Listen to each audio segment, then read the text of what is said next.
درود شریف پڑھیں اللہ محمد صلی اللہ علیہ وسلم محمد صلی اللہ علیہ وسلم صلاۃ و سلام علیک یا رسول اللہ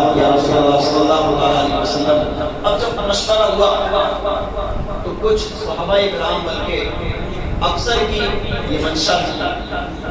اکثر کی یہ مرضی تھی کہ عمر فاروق اعظم کے بعد خلیفہ جو بنے وہ عثمان غنی بنے۔ عبد الرحمن بن عوف انہوں نے حضرت علی کو ایک طرف لے جا کر اور کہا کہ اگر ہم آپ کو خلیفہ بنائیں تو ظاہر سی بات ہے آپ بننا پسند فرمائیں گے، اور آپ کو اگر کوئی اتفاق نہیں بنائے عثمان غنی کو بنائیں تو کیا آپ ان کی بیعت کریں گے؟ بڑی توجہ کے ساتھ سننا، اہم گفتگو کر رہا ہوں میں آپ سے۔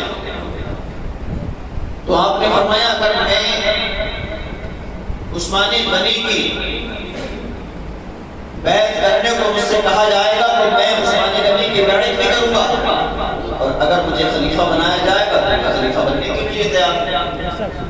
اور یہی عبد الرحمن بن عوف نے یہی سوال حضرت عثمان غنی کو ایک طرف لے جا کر کیا، تو آپ نے بھی دونوں سے سوال سیم تھا۔ آپ نے بھی یہی فرمایا کہ اگر علی امیر المؤمنین خلیفہ بنیں گے تو میں انہیں بیعت کرنے کے لیے تیار ہوں، اور اگر آپ مجھے خلیفہ بناتے ہیں تو میں خلیفہ بننے کے لیے تیار ہوں۔ سبحان اللہ۔ اب جب یہ دونوں کے درمیان اپنے اپنے انداز میں باتیں رکھ دی تو کیا دیکھتے ہیں کہ حضرت عثمان غنی رضی اللہ تعالیٰ عنہ کو حضرت عمر فاروق اعظم کے بعد خلیفہ چنا گیا، اور جب آپ کو خلیفہ چنا گیا تو حضرت عمر فاروق اعظم کا مزاج جو رہتا تھا وہ تیز رہتا تھا۔ 6 سال آپ نے 12 سال اس منصب کو سنبھالا، 6 سال تک تو لوگ آپ سے خوش رہے۔ کتنے سال؟ بولو تھوڑا، کتنے سال؟ 6 سال تک لوگ آپ سے خوش رہے، اس لیے کہ آپ کے مزاج میں اور عمر فاروق اعظم کے مزاج میں بہت فرق تھا۔ لیکن 6 سال کے بعد کچھ گورنر جو متعین فرمائے تھے ان کی وجہ سے، ان کی حرکتوں کی وجہ سے لوگ حضرت عثمان غنی سے عداوت کرنے لگے، چلنے لگے۔ آپ کی وجہ سے نہیں، توجہ ہے آپ کی؟ زور سے کہو سبحان اللہ۔ بالکل توجہ رکھیے گا، اور بہت اہم گفتگو ہے۔ عثمان غنی فرماتے ہیں کہ 6 سال تک تو لوگ مجھ سے کوئی نہیں جلا، کسی کو کوئی حسد نہیں، لیکن 6 سال کے بعد جو میں نے جگہ جگہ گورنروں کو لگایا تھا، ایک مصر کا گورنر تھا جس کے تعلق سے حضرت عثمان غنی رضی اللہ تعالیٰ عنہ کے پاس شکایت آئی، وہاں سے لوگ آئے مصر سے اور کہا کہ ہم اپنے گورنر کی شکایت لے کر آئے ہیں، اور جب شکایت کے تعلق سے بتایا، اب یہ جانے کے بعد جب شکایت فرما دی، اب وہاں مصر کے گورنر کو معلوم چل گیا کہ ان لوگوں نے میری شکایت کی، تو کسی نہ کسی بات کو لے کر ان لوگوں کو شہید کرا دیا، قتل کرا دیا۔ اب جب قتل کرا دیا تو آپس میں انتشار پیدا ہو گیا، تو 700 لوگ، کتنے لوگ؟ 700 لوگ مصر کی سرزمین سے حضرت عثمان غنی رضی اللہ تعالیٰ عنہ کے پاس ملاقات کے لیے آئے، اس لیے کہ تاکہ ہم یہ کہیں گے امیر المؤمنین حضرت عثمان غنی سے کہ آپ ہمارے خلیفہ کو اپنے منصب سے ہٹا دیجئے گا اور کسی دوسرے کو خلیفہ بنائیے گا، کسی دوسرے کو گورنر بنائیے گا۔ اب 700 مصری جب وہاں سے مقابلے کی شکل میں آئے تو ان لوگوں نے کیا دیکھتے ہیں کہ حضرت عائشہ صدیقہ رضی اللہ تعالیٰ عنہ سے شکایت فرمائی، حضرت علی، حضرت ابو طلحہ، حضرت زبیر، ان لوگوں سے شکایت فرمائی، تو کیا دیکھتے ہیں شکایت کرنے کے بعد حضرت عائشہ نے بھی اشارہ فرمایا، اور حضرت علی اور حضرت طلحہ یہ تمام لوگ مل کر جمع ہو کر، سبحان اللہ، مل کر جمع ہو کر حضرت عثمان غنی کی بارگاہ میں پہنچے، اور پہنچنے کے بعد آپ لوگوں نے اشارہ کیا کہ آپ نے عبداللہ کو مصر کا گورنر بنایا ہے، اور اس کی یہ شکایت ہے، لہذا یہ ہے کہ اسے اپنے پد سے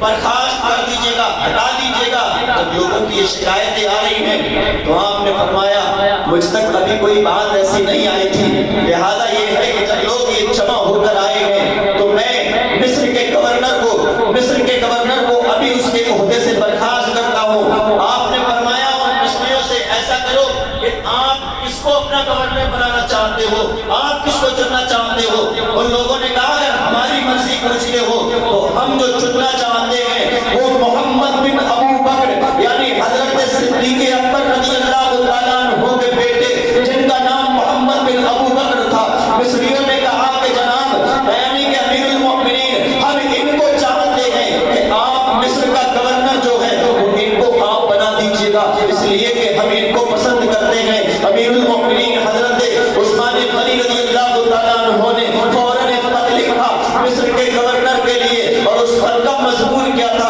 اس خط کا مضمون یہ تھا کہ آپ اپنے عہدے سے آپ کو برخاست کیا جاتا ہے، آپ اپنی کرسی کو چھوڑ دیجیے گا، آپ سے اپنے عہدے کو یعنی کہ واپس لیا جاتا ہے، اس عہدے سے آپ برخاست کیے جاتے ہیں۔ اب پتہ کیا چلا کہ حضرت عثمان غنی رضی اللہ تعالیٰ عنہ نے یعنی کہ خط لکھ کر دے دیا محمد بن ابو بکر ہے، اور 700 مصری کا جو قافلہ آیا تھا مصر کی سرزمین سے وہ تمام کے تمام لوگ یعنی کہ قافلے کی شکل میں مصر کی جانب چلنا شروع ہوا۔ محمد بن ابو بکر کہتے ہیں کہ ہم نے 3 منزلیں پار کی، اور تیسری منزل پر جب ہم نے قیام کیا تو ہم وہاں پر ٹھہرے ہوئے تھے۔ ٹھہرنے کے بعد ہم نے کیا دیکھا کہ ایک جناب والا گھوڑے پر سوار ہو کر سواری پر سوار ہو کر تیز رفتار کے ساتھ ایک شخص جا رہا تھا، ایک بندہ جا رہا تھا۔ آپ فرماتے ہیں کہ جب ہم نے اس کو دیکھا تو ہم نے فوراً سوچا یا تو کوئی غلام اپنے آقا سے چھوٹتا ہے، اگر وہ چوری کر کے بھاگتا ہے تو وہ اپنے آقا کے ڈر کی بنا پر بھاگتا ہے، یا جناب والا کوئی قاصد ہوتا ہے، کوئی پیغام لے کر جاتا ہے، وہ اتنی تیز رفتار کے ساتھ جاتا ہے۔ اور کیا دیکھتے ہیں محمد بن ابو بکر فرماتے ہیں کہ ہم نے اس غلام کو پکڑ لیا، جانے والے کو پکڑ لیا، اور پکڑنے کے بعد جناب والا جب ہم نے اس سے پوچھ تاچھ کی، ہم نے اس سے معلوم کیا تو اس نے کہا کہ میں ایک غلام ہوں۔ اب جناب والا دیکھتے کیا ہے کہ لوگوں نے اسے پہچان لیا، لوگوں نے کہا کہ یہ تو امیر المؤمنین حضرت عثمان غنی کا غلام ہے۔ جب اس سے محمد بن ابو بکر نے سختی کے ساتھ معلوم کیا تو اس شخص نے کہا کہ ہاں میں امیر المؤمنین حضرت عثمان غنی کا غلام ہوں، اس لیے کہ میں جو جا رہا ہوں وہ مصر کی جانب جا رہا ہوں۔ اور معلوم یہ چلا کہ جب محمد بن ابو بکر فرماتے ہیں ہم نے اس سے سختی کے ساتھ اور معلوم کیا، اور کیا دیکھتے ہیں کہ جو اس کے پاس مشکیزہ تھا، اس کے پاس مشکیزے میں پانی نہیں تھا بلکہ اس کے اندر ایک خط پڑا ہوا تھا۔ محمد بن ابو بکر فرماتے ہیں ہم نے اس غلام کو پکڑنے کے بعد مشکیزے کی جب تلاشی لی، اس کی تلاشی لی تو مشکیزے میں پانی تو نہ ملا بلکہ ایک خط ملا، اور خط کا مضمون کیا تھا؟ اس لیے کہ امیر المؤمنین حضرت عثمان غنی رضی اللہ تعالیٰ عنہ کی مہر لگی ہوئی تھی، آپ ہی کا کاغذ تھا، آپ ہی کا جس لیٹر پیڈ پر جس کاغذ پر وہ تحریر لکھی گئی تھی وہ آپ ہی کا تھا، مہر بھی عثمان غنی کی تھی، غلام بھی عثمان غنی کا تھا، گھوڑا بھی عثمان غنی کا تھا، مشکیزہ بھی عثمان غنی کا تھا۔ پتہ یہ چلا کہ محمد بن ابو بکر نے جب اس غلام کو پکڑنے کے بعد اور اس خط کا مضمون پڑھا تھا تو اس خط کا مضمون یہ لکھا تھا کہ یہ قافلے کی شکل میں مصر کے لوگ آئے ہیں اور محمد بن ابو بکر کو اپنا یعنی کہ گورنر تسلیم کیا ہے۔ جب یہ مصر کی سرزمین پر پہنچ جائے تو کسی نہ کسی بہانے سے محمد بن ابو بکر اور اس کے تمام ساتھیوں کو شہید کرا دینا، تمام ساتھیوں کو شہید کرا دینا۔ اب بات حیرانی کی، بات پریشانی کی کہ عثمانی غنی اور وہ عثمانی غنی اگر کسی غیر سے بات کرتے تھے تو وہ اپنا ہو جاتا تھا۔ محمد بن ابو بکر غصے میں آئے، کہا ہمیں گورنر مصر کا بنا کر بھیج دیا اور ایک خط بھی دے دیا اور ہمارے پیچھے پیچھے اپنے غلام کو بھیج دیا، ہمیں قتل کرانے کی سازش چل رہی ہے۔ اب کیا دیکھتے ہیں کہ محمد بن ابو بکر فرماتے ہیں کہ جناب والا ہم وہی وہیں سے واپس اپنے قافلے کو لے کر واپس آ جاتے ہیں، اور جب واپس آئے تو ہم نے حضرت علی کی بارگاہ میں شکایت فرمائی، حضرت ابو طلحہ سے کہا، حضرت زبیر سے کہا، حضرت سعد بن وقاص سے کہا، اور پتہ یہ چلا کہ دیگر صحابہ کرام سے ان لوگوں نے شکایت فرمائی۔ اب کیا دیکھتے ہیں کہ ان لوگوں کا ذہن خراب ہو گیا، محمد بن ابو بکر کا غصہ ٹھنڈے میں نہیں ہونے میں آتا ہے۔ اب کیا دیکھتے ہیں کہ کچھ بلوائیوں کے ساتھ، اور جو مصری قافلہ تھا 700 لوگوں کا، کچھ مہاجرین بھی آپ کے ساتھ تھے۔ پتہ یہ چلا کہ صدیق اکبر رضی اللہ تعالیٰ عنہ سے بات چیت کی، حضرت علی بھی وہاں پر موجود ہے۔ جب بات چیت کی، آپ کو وہ خط دکھایا، خط دکھانے کے بعد غلام بھی ہے، غلام کے بعد مشیدہ بھی ہے، مشیدہ کے بعد آپ کا گھوڑا بھی ہے، آپ کی سواری بھی ہے۔ اب جب بات چیت رکھی گئی تو آپ نے فرمایا ہاں یہ خط میرا ہے، جو کاغذ ہے یہ میرا ہے، اس پر جو مہر لگی ہے یہ بھی میری ہے، یہ گھوڑا بھی میرا ہے، یہ غلام بھی میرا ہے، یہ مشیدہ بھی میرا ہے۔ اب جناب والا جب ساری چیزیں آپ کی تھی تو آپ فرماتے ہیں، امیر المؤمنین حضرت عثمان غنی فرماتے ہیں سنو، یہ گھوڑا میرا ہے، یہ مشیدہ میرا ہے، یہ مہر میری ہے، یہ کاغذ میرا ہے، یہ غلام میرا ہے، لیکن اس کاغذ کے اوپر جو مضمون لکھا ہوا ہے یہ میرا نہیں، یہ میرا نہیں ہے۔ اب جب یہ میرا نہیں ہے تو لوگوں کو یقین نہیں ہوا، تو آپ نے اس پر رب کی قسم کھائی کہ مجھے اپنے رب کی قسم ہے کہ یہ سب کچھ میرا ہے، لیکن یہ مضمون، یہ رائٹنگ میری نہیں ہے۔ اب پتہ یہ چلا کہ جو آپ کے پاس ایک غلام تھا، جب اس کی پیدائش ہوئی تھی اور سرکار جب حیات تھے، اس کے باپ، اس کا باپ جو تھا وہ لے کر پوچھا کہ صاحب میرے یہاں بچے کی پیدائش ہوئی، تو سرکار نے اس کے باپ کو بھی شہر سے نکلوا دیا، اور جب اس کی پیدائش کی نام ذہن میں نہیں آ رہا، اس کی پیدائش کی خبر جب سرکار کو معلوم چلی تو سرکار نے فرمایا گرگٹ کے یہاں گرگٹ پیدا ہوا ہے،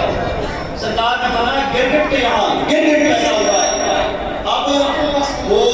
امیر المؤمنین حضرت عثمان غنی کا غلام تھا، تو لوگوں نے کہا یہ ہو نہ ہو رائٹنگ کسی شخص کی ہوگی، ہو نہ ہو یہ رائٹنگ اسی کی ہوگی۔ تو محمد بن ابو بکر فرماتے ہیں کہ ایسا کرو اس غلام کو ہمیں دے دو، ہم اس سے بات چیت کر لیں گے۔ لیکن قربان جاؤ حضرت عثمان غنی کے فیصلے پر، آپ نے فرمایا کہ کسی کو مضمون کی بنا پر، رائٹنگ کی بنا پر سزا دینے کا کوئی وہ نہیں ہے، اس لیے کہ رائٹنگ تو کسی دوسرے سے بھی مل سکتی ہے۔ پتہ یہ چلا کہ آپ نے اس کو دینے سے منع فرما دیا، اور جب دینے سے منع فرما دیا تو آپس میں انتشار اور بڑھ گیا۔ جب آپس میں انتشار بڑھا تو کچھ لوگ یہ کہنے لگے کہ ہاں امیر المؤمنین، یعنی کہ آج تک انہوں نے قسم نہیں کھائی، رب کی قسم کھائی ہے تو وہ سچے ہیں، لیکن کچھ لوگ یہ کہنے لگے کہ باقی اگر سچے ہیں تو پھر وہ غلام ہمیں کیوں نہیں دیا، وہ غلام ہمیں کیوں نہیں دیا۔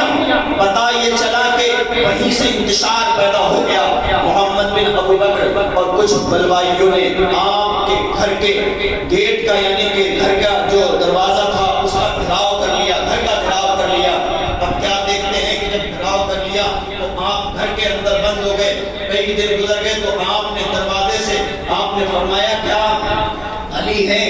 کسی نے کہا نہیں ہے۔ پھر آپ نے دوسرا نام لیا، کیا وہ ہے؟ حضرت طلحہ ہے؟ کہا نہیں ہے۔ تو آپ نے فرمایا کہ علی سے جا کر کہنا کہ عثمان کو پانی کی ضرورت ہے۔ اب جب حضرت علی تک یہ خبر پہنچی تو کیا دیکھتے ہیں کہ حضرت علی نے 3 مشکیلیں پانی لے کر بھیجا، لیکن بلوائیوں نے تیر جب چلایا نا تو مشکیلیں جو تھے وہ ان سے پانی نکل چکا، جیسے تیسے کر کے تھوڑا بہت پانی آپ کے پاس پہنچا۔ حضرت علی فرماتے جب میں نے دیکھا نا ان لوگوں کے حالات کو، ان لوگوں کے نظریوں کو دیکھا تو میں نے سوچا کہ یہ عثمان غنی کو شہید نہ کر دیں، اس لیے کہ بلوائیوں کا دماغ خراب ہے۔ اب حضرت عثمان غنی کے پاس جو آپ کے غلام تھے وہ اتنی بڑی تعداد میں تھے، بہت طاقتور تھے۔ آپ پوری ایک جماعت کے ساتھ وہ غلام آئے، کہا میرے آقا ہماری جانیں آپ کے قدموں پر نچھاور ہے، اگر آپ ہمیں حکم کر دیں تو ہم ان کی اوقات انہیں دکھا دیں گے، اس لیے ہم نے پہلے بھی ان کی اوقات کو انہیں دکھایا تھا،